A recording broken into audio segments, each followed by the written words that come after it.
नमस्कार, माझं नाव स्वप्नील राऊत आणि मी स्ट्रक्चर ऑफ ॲटम या चॅप्टरमधल्या बोहर मॉडेल या विषयावर तुम्हाला काही विशिष्ट माहिती देणार आहे. ठीक आहे, तर आपल्या चॅप्टरचं नाव काय आहे? ॲटॉमिक स्ट्रक्चर, है ना. Atomic structure. ॲटॉमिक स्ट्रक्चरमध्ये आपण सब टॉपिक बघणार आहोत. त्या सब टॉपिकचं नाव काय आहे? सब टॉपिकचं नाव आहे Bohr's model of atom. Okay, Bohr's model of atom. पण बोहर्स मॉडेल ऑफ ॲटम या मॉडेलला जाणण्यापूर्वी आपल्याला जे रुदरफोर्डचे ड्रॉबॅक्स आहेत त्याबद्दल थोडी माहिती असायला पाहिजे. तर रुदरफोर्ड काय म्हणत होता की जो न्यूक्लियस आहे ना, केंद्रक म्हणतो आपण त्याला मराठीत, तो न्यूक्लियस सनसारखा आहे, है ना. आणि त्याच्या अवतीभोवती काय आहेत? सनच्या अवतीभोवती काय आहेत? प्लॅनेट्स आहेत. त्याच प्रकारे न्यूक्लियसच्या अवतीभोवती काय आहेत? इलेक्ट्रॉन्स आहेत, असं रुदरफोर्डचं म्हणणं होतं. बट प्रॉब्लेम असं झालं की जेव्हा मॅक्सवेल आला तर मॅक्सवेल काय म्हणत होता की जर लक्ष द्या इकडे बघा, सपोज हे न्यूक्लियस आहे. काय आहे? न्यूक्लियस. त्याच्यानंतर जर आपण कन्सिडर केला की इथं इलेक्ट्रॉन आहे, ठीक आहे, तर मॅक्सवेलच्या अनुसार जर हा इलेक्ट्रॉन मोशनमध्ये आहे, कशामध्ये आहे? मोशनमध्ये आहे. ठीक आहे, आपल्याला माहिती आहे की सपोज मी असं एक इलेक्ट्रॉनची आपण सर्क्युलर मोशन, तर हा सर्क्युलर पाथ सपोज कन्सिडर केला. हा काय आहे? Circular path. ओके, तर या सर्क्युलर पाथमध्ये सपोज हा इलेक्ट्रॉन आहे, चार्ज पार्टिकल आहे ना. इलेक्ट्रॉनवर कोणता चार्ज असतो? निगेटिव्ह चार्ज असतो, बरोबर आहे. तर हा जो इलेक्ट्रॉन आहे हा या न्यूक्लियस भोवती रिव्हॉल्व करून राहिला, हा ना, रिव्हॉल्व अराउंड दी न्यूक्लियस. तर प्रॉब्लेम असा आहे की हा जेव्हा मोशन दाखवतो तर हा काय करताय? आपली डायरेक्शन चेंज करते, है ना. आपली डायरेक्शन चेंज करते. सरळ चालला का? नाही. स्ट्रेट चालला का? नाही. हा आपली मोशन चेंज करून राहिला इलेक्ट्रॉन. त्याच्यामुळे काय होत आहे, याच्यामध्ये एक प्रॉपर्टी येते, है ना. त्याला आपण काय म्हणतो? ऍक्सेलरेशन. काय म्हणतो? ऍक्सेलरेशन. आणि या ऍक्सेलरेशनमुळेच काय होऊन राहिला? ऍक्सेलरेशनमुळे काय होऊन राहिला की हा जो इलेक्ट्रॉन आहे हा एनर्जी इमिट करतो. काय इमिट करतो? एनर्जी. त्यालाच आपण म्हणू emission of radiation. Emission of electromagnetic radiation. Emission of electromagnetic radiation. Okay, तर याच्यामुळे काय होत आहे? हा जो इलेक्ट्रॉन आहे, सपोज मी हा इलेक्ट्रॉन आहे, ठीक आहे, तर याच्यामध्ये काय होणार की हा जो इलेक्ट्रॉन आहे जर हा कंटिन्युअसली एनर्जी इमिट करून राहिला, ठीक आहे, जर याची एनर्जी कमी होऊन राहिली तर हा काय होईल? स्पायरल मुवमेंट दाखवेल किंवा स्पायरल मोशन दाखवेल. स्पायरल मोशन म्हणजे कसं राहणार की हा इलेक्ट्रॉन अशा प्रकारे पाथ कव्हर करणार, सर्क्युलर पाथ, स्पायरल मोशन दाखवणार आणि डायरेक्ट जाऊन मग न्यूक्लियसच्या आतमध्ये जाणार, बरोबर. डायरेक्ट मग न्यूक्लियसच्या आतमध्ये जाणार. ठीक आहे, आपण अशा प्रकारे दाखवू शकतो इलेक्ट्रॉनची मोशन की बा अशा प्रकारे आहे. मीन्स काय होणार? ॲटम श्रिंक होऊन जाणार. श्रिंक होऊन जाणार. पण आपण काय बघतो? ॲटम श्रिंक होत नाही, बरोबर आहे ना. म्हणजेच रुदरफोर्ड आणि मॅक्सवेल हे जे सायंटिस्ट सांगून गेले की बा हा जो ॲटम आहे हा श्रिंक होतो, हा चुकीचा आहे, बरोबर आहे. त्यामुळेच बोहर नावाचा सायंटिस्ट आला आणि बोहर नावाचा जो सायंटिस्ट आहे त्यांनी नंतर हा इलेक्ट्रॉन आहे हा कशा प्रकारे रिव्हॉल्व करतो आणि काय प्रकारची न्यूक्लियसच्या अवधी काय प्रकारची परिस्थिती आहे ह्या सर्व बद्दलची माहिती नील्स यांनी दिली, नील बोहर. ठीक आहे, तर आपण आता नील बोहरकडे वळूया. मीन्स आपण आता बोहर्स मॉडेल ऑफ ॲटम याची माहिती घेऊया. ओके,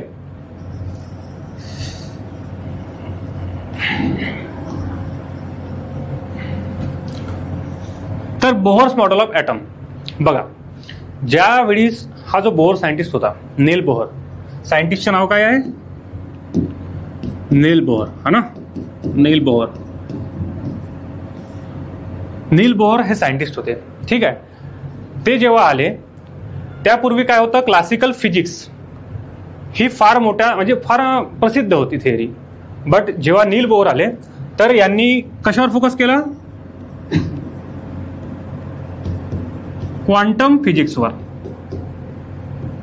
किंवा क्वांटम मेकॅनिक्सवर आपण म्हणू शकतो की त्याच्यावर नील बोर यांनी फोकस केलं. तर यातून आपल्याला काय माहित झालं की जो पार्टिकल आहे हा ना, जो पार्टिकल आहे त्याचे दोन बिहेवियर आहेत हा ना. त्याचे काय आहे? दोन बिहेवियर म्हणजे स्वभाव एक प्रकारे म्हणू शकतो. एक तर तो वेव्ह सारखा राहू शकतो, तरंग है ना, असं असं असं बिलकुल. आणि दुसरा आहे what we can say wave and particle nature. Wave nature okay and solid particle nature means we can say suppose तुम्ही इलेक्ट्रॉनला कन्सिडर करायचा, इलेक्ट्रॉनला बिलकुल. तर इलेक्ट्रॉन एक वेव्ह नेचर दाखवतो आणि दुसरा पार्टिकल नेचर दाखवतो असं म्हणा. हा करेक्ट असणार. पार्टिकल म्हणजे एक प्रकारे आपण म्हणू शकतो की व्हॉट वी कॅन से त्याचा पर्टिक्युलर मास असणार ना, त्याला particular mass of electron, particular mass असणार याचं हा ना. आपल्याला माहित आहे ना मासचा, इलेक्ट्रॉनचा मास असतो म्हणून, बरोबर. तर अशा प्रकारे नील्स बोर यांना माहित झाले की बा इलेक्ट्रॉन वेव्ह मोशन पण दाखवू शकतो आणि पार्टिकल म्हणजे काय दाखवतो? Electron dual behaviour. ठीक आहे. तर याच्यामुळे नील बोहरला हेल्प झाली की बा ऑर्बिट्स कसे राहू शकतात किंवा ऑर्बिट्स म्हणजे काय आहे, इलेक्ट्रॉन्स म्हणजे काय आहे, ॲटम्स म्हणजे काय आहे ना. तर याच्याबद्दल सखोल माहिती घेण्याकरिता मग नील बोहर यांनी सांगितलं की बा काय आहे ते हा ना. तर आपण नील बोहरची थेअरी आता डिस्कस करून घेऊया. ठीक आहे.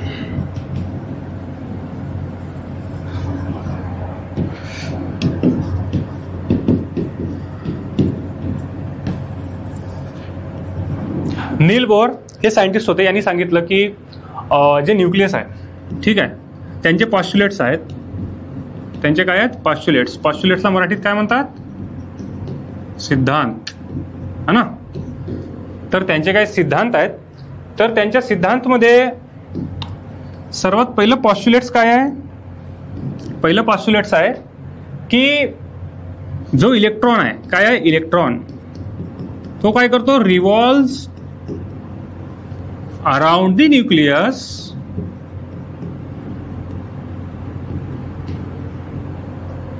In orbit. आणि ऑर्बिटलाच काय म्हणतात? शेल म्हणतात. काय म्हणतात? शेल. ठीक आहे. बोहर काय म्हणाले? इलेक्ट्रॉन आहे तो काय करतो? न्यूक्लियसच्या अवतीभोवती फिरतो. कशामध्ये फिरतो? ऑर्बिटमध्ये. कशामध्ये फिरतो? ऑर्बिटमध्ये. आता याबद्दल आपण थोडी अजून माहिती घेऊया. ठीक आहे. तर बघा, सपोज हा न्यूक्लियस आहे हा ना, आणि सपोज हे ऑर्बिट, हे सपोज सर्क्युलर पाथ आहेत. हे काय आहेत? Circular path. रुदरफोर्ड आणि मॅक्सवेल जोपर्यंत होता त्यांनी काय म्हटलं याला? Circular path. बट जेव्हा बोहर आला हा ना, जेव्हा बोहर नावाचा सायंटिस्ट आला तर त्यांनी काय सांगितलं की हा जो इलेक्ट्रॉन आहे इथं काय असणार? इलेक्ट्रॉन असणार. काय असणार? इलेक्ट्रॉन.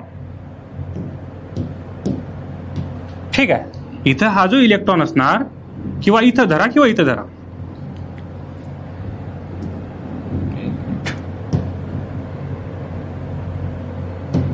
ओके, आपण इथं पकडूया. का बरं इथं पकडला? याचा मागचे रिझन आहे की हा जो बोहर नावाचा सायंटिस्ट आहे यांनी ही जी थेअरी दिली ती कशावर दिली? हायड्रोजन ॲटमवर. कोणत्या ॲटमवर? Hydrogen item. आणि आपल्याला माहित आहे हायड्रोजन मध्ये किती इलेक्ट्रॉन प्रेझेंट असतात? 1 इलेक्ट्रॉन. बरोबर आहे. त्याच्यामुळे मी काय केलं? फक्त एकच इलेक्ट्रॉन पकडलं. ठीक आहे. तर हा जो इलेक्ट्रॉन आहे हा या पर्टिक्युलर सर्क्युलर पाथ मध्ये काय करून राहिला? रिव्हॉल्व करून राहिला. बरोबर आहे ना. तर याची जी रिव्हॉल्युशन मोशन आहे, याची रिव्हॉल्युशन मोशन आहे ही पर्टिक्युलर ऑर्बिटमध्ये आहे. कशामध्ये आहे? ऑर्बिटमध्ये आहे. ही पण सुद्धा काय झाली? ऑर्बिट झाली. बरोबर आहे. यालाच आपण काय म्हणतो? ऑर्बिट किंवा शेल. ऑर्बिट किंवा शेल म्हणतो. बरोबर आहे ना. तर बघा, ही जी ऑर्बिट आहे ही ऑर्बिट कशी आहे? फिक्स्ड आहे. यालाच आपण काय म्हणू? Fixed energy level.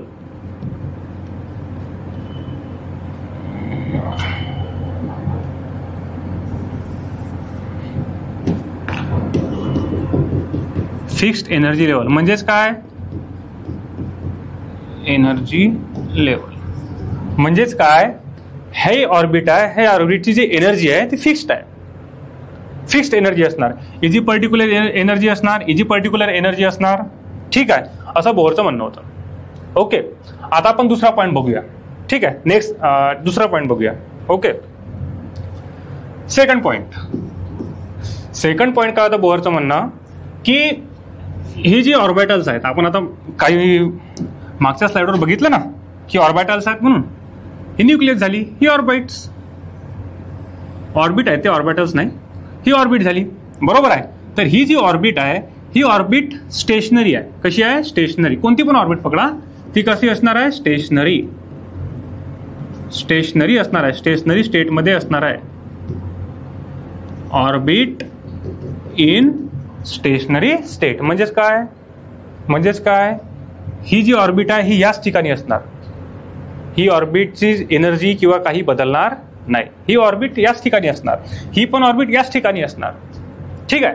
तर बघा बोहरने काय केलं, मग बोहरने काय केलं, अशी फिक्स्ड एनर्जी लेवल्स काढले, हा ना, फिक्स्ड एनर्जी लेवल्स. त्यालाच आपण काय म्हटलं, ऑर्बिट म्हटलं. ते कसे आहेत, स्टेशनरी आहेत. बरोबर. तर जी न्यूक्लियसच्या जवळ आहे, सर्वात जवळ जी आहे ऑर्बिट, हा ना, ही जी सर्वात जवळ ऑर्बिट आहे हिला आपण म्हणू n = 1, हिला आपण म्हणू n = 2, हिला आपण म्हणू n = 3 आणि हिला आपण म्हणू n = 4. असे खूप सारे राहणार. बरोबर आहे. तर बघा इथं n म्हणजे काय असणार, बघा इकडे लिहितो मी, हा असा लिहू आपण, हा ना. n म्हणजे काय असणार, प्रिन्सिपल क्वांटम नंबर, हा ना. म्हणजे तुमच्या आयुष्यामध्ये आता क्वांटम केमिस्ट्री सुरू झाली आहे. काय म्हटलं मी, प्रिन्सिपल क्वांटम नंबर. तर बघा पहिल्या ऑर्बिटला आपण किती नंबर दिला, 1. दुसऱ्या ऑर्बिटला किती देऊ, 2. तिसऱ्या ऑर्बिटला किती देऊ, 3. आणि चौथ्या ऑर्बिटला 4. तशाच प्रकारे ते 5, 6, 7 चालत असणार. त्यात काय विषय नाही. त्याच काळात काय झालं, एक नॉमेनक्लेचर प्रसिद्ध होता. त्या नॉमेनक्लेचर म्हणजे कसं, आपण तुम्ही ऐकलं असणार, KLMN, हा ना, हा एक नॉमेनक्लेचर आहे. तर काय झालं, जी इनर ऑर्बिटल आहे, जी इनर ऑर्बिट आहे, न्यूक्लियसच्या सर्वात जवळ जी ऑर्बिट आहे तिला त्या काळात काय नाव देण्यात आलं, त्या काळात नाव देण्यात आलं K शेल. कोणती शेल, K, मग L, मग M, मग N. समजलं का. म्हणजे बोहरच्या काळात बोहरने काय म्हटलं की प्रिन्सिपल क्वांटम नंबर पहिल्या ऑर्बिटचं किती असणार, 1, दुसऱ्याचं 2, तिसऱ्याचं 3, चौथ्याचं 4. बरोबर आहे. त्याच प्रकारे त्या काळात नॉमेनक्लेचर प्रसिद्ध होता. तर बोहरने काय केलं, तर सुप्रसिद्ध नॉमेनक्लेचर स्वतःच्या थिअरीमध्ये ऍड ऑन केलं. कोणतं होतं की पहिल्या ऑर्बिटला K नाव द्यायचं, नंतर L द्यायचं, नंतर M द्यायचं आणि नंतर N. अशाच प्रकारे चालत राहणार. ठीक आहे. ही झाली दुसरी पॉस्ट्युलेट्स. ओके. त्याच्यानंतर तिसरी पॉस्ट्युलेट्सवर जाऊ आपण. Okay fine. तिसरी पॉस्ट्युलेट्स. तिसरं पॉस्ट्युलेट्स काय की आपल्याला माहिती झालं ना, हा न्यूक्लियस आहे म्हणून. बरोबर आहे. सेंटरमध्ये काय असतं रे, न्यूक्लियस. याच्या सभोवताल काय असणार, ऑर्बिट असणार. बरोबर. आपण थोडी मोठी ऑर्बिट काढून घेऊ,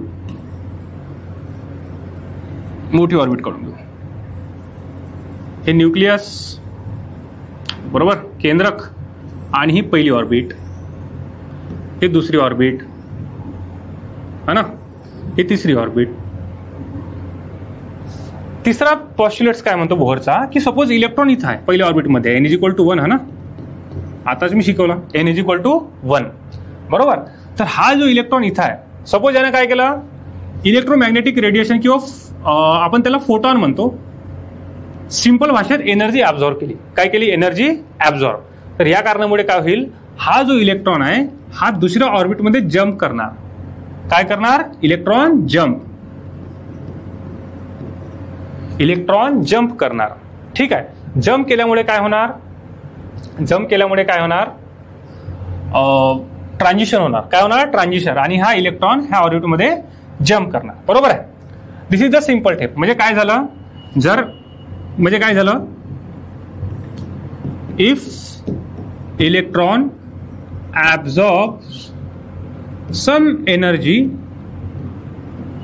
then electron will jump from lower energy level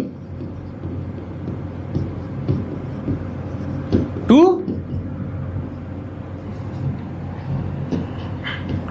lower energy level to higher energy level, है ना. म्हणजे ही जी लोअर एनर्जी लेवल होती, या लोअर एनर्जी लेवल मधून हायर एनर्जी लेवलवर काय करणार, इलेक्ट्रॉन जम्प करणार. बरोबर. हा इलेक्ट्रॉन कुठे जाणार, इथे जाणार. आणि जर असं झालं तर काय होणार, याला ही प्रक्रिया करण्याकरिता, प्रोसिजर करण्याकरिता त्याला एनर्जी ऍब्झॉर्ब करायला लागेल, ऍब्झॉर्प्शन ऑफ एनर्जी. बरोबर. त्यानंतर दुसरा पॉइंट, सपोज मी असा विचार केला, मी काय विचार केला,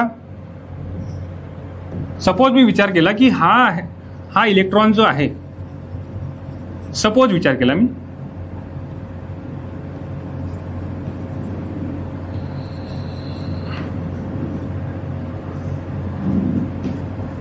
आपण कन्सिडर केला, एक हायपोथेसिस कन्सिडर केला की हा इलेक्ट्रॉन सपोज इथं आहे. कुठं आहे, इथं. याला आपण म्हणू n = 2. याला आपण काय म्हणू, n = 2. जर याला लोअर ऑर्बिटमध्ये जायचं असेल, खालच्या ऑर्बिटमध्ये जायचं असेल तर काय होणार, जर आपण हाय ऑर्बिटमध्ये गेलं तर काय झालं, एनर्जी ऍब्झॉर्ब झाली. बरोबर आहे. तर लोअर ऑर्बिटमध्ये जर आपल्याला जायचं असेल, खालच्या एनर्जी लेवलमध्ये जर आपल्याला जायचं असेल तर काय होईल, एनर्जी रिलीज होणार. बरोबर आहे. काय होणार, energy release.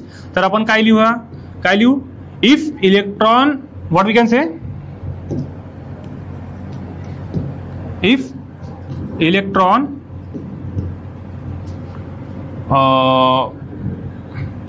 jumps from higher energy level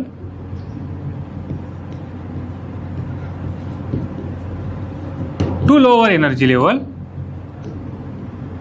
then there will be release of energy. There will be release of energy. म्हणजेच काय, इथं जर इलेक्ट्रॉन गेला तर एनर्जी काय होणार, रिलीज होणार. एनर्जी काय होणार, रिलीज होणार. हा आपला तिसरा पॉस्ट्युलेट आहे. आता शेवटचा पॉस्ट्युलेट. ठीक आहे, शेवटचा पॉस्ट्युलेट. चौथा पॉस्ट्युलेट काय होता, क्वांटायझेशन ऑफ अँग्युलर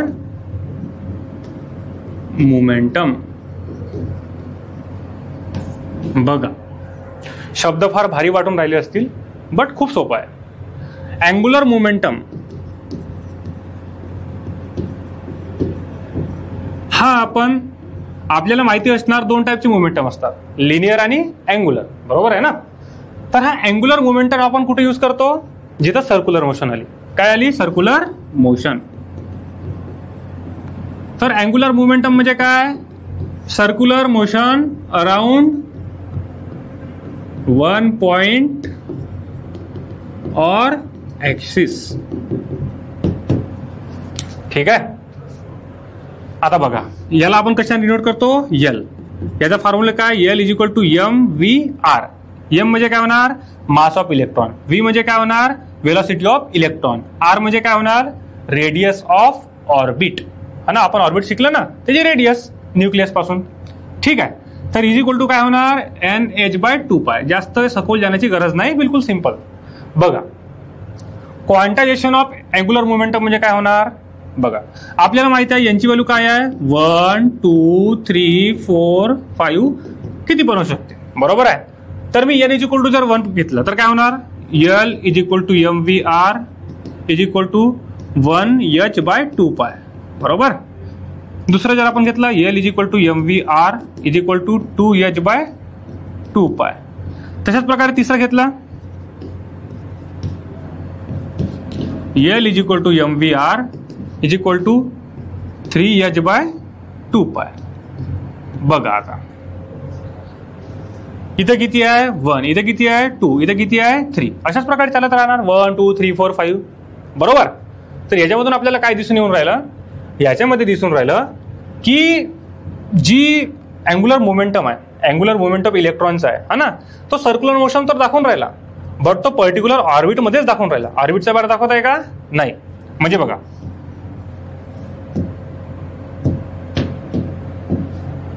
हा सपोज न्यूक्लियस, जसं आपल्याला माहिती आहे हा न्यूक्लियस आहे, हा, या न्यूक्लियसचा सभोवताल ऑर्बिट आहे, बरोबर. हा इलेक्ट्रॉन आहे. हा इलेक्ट्रॉन इकडे मोशन दाखवणार नाही. इकडे दाखवेल का मोशन? अशी मोशन दाखवणार का? नाही. दाखवेल का? नाही. कशी मोशन दाखवणार मग? ही सर्क्युलर मोशन, याचा जो अँग्युलर मोमेंटम आहे त्यालाच आपण काय म्हणू शकतो? Circular motion. याची इलेक्ट्रॉनची जी सर्क्युलर मोशन आहे ती पर्टिक्युलर ऑर्बिटमध्येच असणार, ठीक आहे, या ऑर्बिटच्या बाहेर जाणार नाही. तशाच प्रकारे जर इथे इलेक्ट्रॉन असणार, ही पण याच ऑर्बिटमध्ये जाणार, हा ना, याच ऑर्बिटमध्ये तो इलेक्ट्रॉन आपली मोशन दाखवणार, आपली सर्क्युलर मोशन दाखवणार. याचाच अर्थ असा की ही जी मोशन आहे क्वांटाइज्ड आहे. काय आहे? क्वांटाइज्ड मीन्स पर्टिक्युलर ऑर्बिटमध्ये आहे. इथं 1 मध्ये आहे, इथं 2 मध्ये आहे, बरोबर आहे. जर तिसऱ्यामध्ये इलेक्ट्रॉन असणार तर 3 मध्ये आहे, इथं असणार. म्हणजे सांगण्याचं तात्पर्य असं की ही इलेक्ट्रॉनची मोशन अशी मध्ये नाहीये. अशी कुठं मध्ये आहे का? नाहीये. ही पर्टिक्युलर ऑर्बिटमध्ये आहे, पर्टिक्युलर ऑर्बिटमध्ये आहे. Okay. So quantization of angular momentum तुम्हाला समजलं असेल. जर नसेल समजलं तर तुम्हाला अजून 2 मिनिटात समजून देतो. दुसऱ्या स्लाइडवर बघा, 2 गोष्टी असतात. एक असतो क्वांटायझेशन, हा थोडा कठीण शब्द आहे, क्वांटायझेशन. आणि दुसरा असतो कंटिन्युएशन, हा ना. दुसरा काय असतं? कंटिन्युएशन. क्वांटायझेशन म्हणजे काय होते? तुम्हाला पायऱ्या माहित असेल ना, पायऱ्या अशा असतात, हा ना, स्टेप्स म्हणतो आपण याला. काय म्हणतो? स्टेप्स. आणि इथं कंटिन्युएशन म्हणजे काय होते रे? घसरपट्टी माहित आहे ना, अशी बिलकुल, हा ना. सपोज इथं इलेक्ट्रॉन आहे. ही इलेक्ट्रॉन पकडण्यापेक्षा एक पी नावाचा एक बॉय आहे, हा ना. तो काय करणार? तो सपोज मी म्हणतो इथून इथं जम्प केला त्याने. काय केला? जम्प. इथून इथं जम्प केला, इथून इथं जम्प केला आणि इथून इथं जम्प केला, बरोबर आहे. तोच जो पी नावाचा मुलगा आहे तो इथून काय करेल? स्लाइड करणार ना डायरेक्ट खाली, कंटिन्युअसली, बरोबर आहे. स्लाइड करणार, बिलकुल कंटिन्युअस जाणार खाली. तो मध्ये थांबणार का कुठं? नाही. याच्यामध्ये कसं आहे? कंटिन्युअस आहे. आणि याच्यामध्ये कसं आहे? स्टेप वाईज आहे, बिलकुल जम्प करत करत खाली चालला तो, हा ना. जम्प वाईज, जम्प करून राहिला तो, बरोबर आहे. याच्यामध्ये कंटिन्युअस आहे, याच्यामध्ये जम्प आहे. यालाच आपण काय म्हणतो? क्वांटाइज्ड म्हणतो. याला आपण काय म्हणतो? क्वांटाइज्ड. हा जो जम्पचा प्रकार आहे याला आपण काय म्हणतो? क्वांटाइज्ड, ठीक आहे. क्वांटायझेशन म्हणजे काय होते? असं स्टेप वाईज, बिलकुल इथून इथं, इथून इथं, इथून इथं आणि इथून इथं. तशाच प्रकारे कंटिन्युएशन म्हणजे काय होते? बिलकुल सरळ. ओके. अजून दुसरा एक्झाम्पल बघा. 1 2 3 4 5 हे काय आहेत? क्वांटाइज्ड आहेत, ठीक आहे. पर्टिक्युलर आपण म्हणू शकतो की पर्टिक्युलर गॅपमध्ये आहेत. पण याच्यामध्ये बघा 1 1.1 1.1 2 1.123, हा ना. हे जे आहेत याच्यामध्ये कंटिन्युएशन आहे, याच्यामध्ये पर्टिक्युलर गॅप आहे, याच्यामध्ये कंटिन्युएशन आहे. समजलं? तर अशा प्रकारे क्वांटायझेशन ऑफ अँग्युलर मोमेंटम म्हणजे काय की जो इलेक्ट्रॉनची जी मोशन आहे ती पर्टिक्युलर ऑर्बिटमध्ये आहे, ठीक आहे. आणि आपण म्हणू शकतो की ती सर्क्युलर मोशन आहे, ती पर्टिक्युलर ऑर्बिटमध्येच आहे, ठीक आहे. इलेक्ट्रॉनची जी मोशन बाहेर जाणार नाही. आणि इलेक्ट्रॉन आहे तो लोअर ऑर्बिट किंवा जो जम्प करतो तर तो पर्टिक्युलर ऑर्बिटमध्येच करतो, ठीक आहे. तो अधेमध्ये कुठे करत नाही. ऑर्बिट टू ऑर्बिट त्याला जम्प करतो. त्यालाच आपण म्हणतो व्हॉट वी कॅन से,